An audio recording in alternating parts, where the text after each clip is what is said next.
The largest global gathering of neurosurgeons has been held in sub-Saharan Africa for the first time.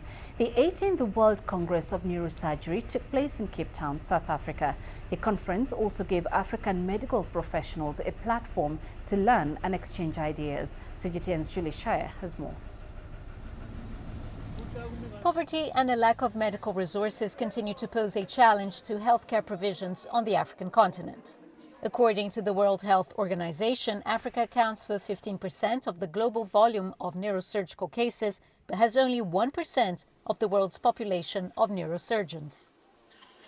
To put that into perspective, it means that there is only one neurosurgeon for every 4 million people.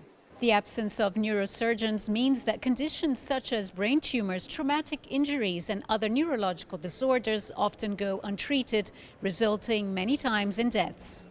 At the continental level, Africa has close to 2,000 neurosurgeons. There is still much need because Africa is the least served continent with respect to the others globally. And the training of young neurosurgeons becomes very important in the continent where the number available, the workforce is not sufficient. The 18th World Congress of Neurosurgery aims to bridge that divide by sharing knowledge and fostering collaboration. The most important thing about this meeting being here is that younger neurosurgeons get the opportunity to interact with world experts, but meeting face to face is very, very important, and also seeing that quality can come out of the continent. And there are world leaders that are from Africa, which are also motivating the next generation.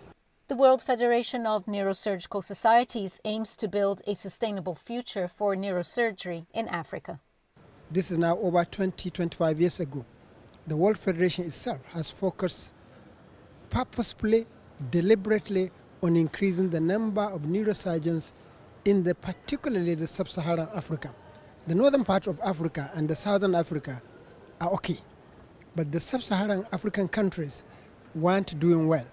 But in the last 20-25 years, these numbers have improved.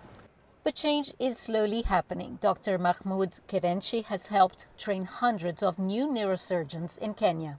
The picture of neurosurgery in Kenya is no different from a lot of countries in sub-Saharan Africa. From the 15 neurosurgeons which we had in the region, now we have 127 and growing, because now there are trainees in each of these programs. So we're growing.